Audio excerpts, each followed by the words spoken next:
എല്ലാവർക്കും മല്ലു ഡീപ് ഡൈവിന്റെ പുതിയൊരു വീഡിയോയിലേക്ക് സ്വാഗതം.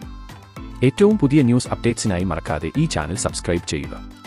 മൂക്കിൽ ട്യൂബ് ഒക്കെയിട്ട് ആശുപത്രിയിൽ കഴിയുന്ന വീഡിയോ പങ്കുവച്ച് എലിസബത്ത് ഉദയൻ. മുൻ പങ്കാളി ബാലയുമായി വേർപിരിഞ്ഞതിനു ശേഷം കടുത്ത പ്രതിസന്ധികളിലൂടെയാണ് എലിസബത്ത് കടന്നുപോകുന്നത്. ബാലയിൽ നിന്ന് താൻ നേരിട്ട ക്രൂരതകൾ നിരവധി വീഡിയോകളിലൂടെ വെളിപ്പെടുത്തി എലിസബത്ത് രംഗത്ത് വന്നിരുന്നു. ഇപ്പോഴിതാ മൂക്കിൽ ട്യൂബിട്ട് ആശുപത്രിയിൽ കഴിയുന്ന വീഡിയോയാണ് എലിസബത്ത് അവസാനമായി പങ്കുവച്ചിരിക്കുന്നത്.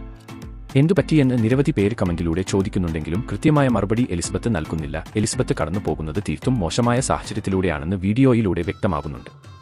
ഇങ്ങനെയൊരു അവസ്ഥയിൽ വീഡിയോ ചെയ്യാൻ ആഗ്രഹിച്ചിട്ടില്ല. എനിക്ക് പല കാര്യങ്ങളും സഹിക്കാൻ പറ്റുന്നില്ല. തനിക്ക് എന്തെങ്കിലും സംഭവിച്ചാൽ അതിന്റെ പൂർണ്ണ ഉത്തരവാദി അയാൾ മാത്രമായിരിക്കും എന്ന് ബാലയുടെ പേരെടുത്ത് പറയാതെ എലിസബത്ത് വ്യക്തമാക്കുന്നുണ്ട്.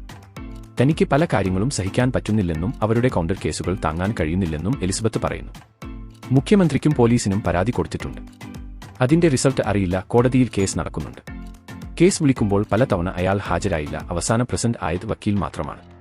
അത് കൗണ്ടർ കേസ് കൊടുക്കാനാണ്. ചാവുകയാണെങ്കിൽ അതിന് കാരണം ഈ ഒരാൾ മാത്രമാണ്. എന്നെ ചീറ്റ് ചെയ്തു, ഫിസിക്കലി അബ്യൂസ് ചെയ്തു, മീഡിയയിൽ അപകീർത്തിപ്പെടുത്തി. അയാൾ മാത്രമല്ല, അയാളുടെ ഫാമിലി മൊത്തം. ഇനി ഞാൻ ജീവിച്ചിരിക്കുമോ എന്നറിയില്ല. ഇതെല്ലാം പറയണമെന്ന് തോന്നി. പറയാണ്ട് മരിച്ചു പോകുന്നതിൽ കാര്യമില്ലല്ലോ. ഭയങ്കര വിഷമമുണ്ടെന്നും എലിസബത്ത് കൂട്ടിച്ചേർക്കുന്നു. അപ്പോൾ ഇതുപോലത്തെ കൂടുതൽ ന്യൂസ് അപ്ഡേറ്റ്സിനായി ഈ ചാനൽ മറക്കാതെ സബ്സ്ക്രൈബ് ചെയ്യുക.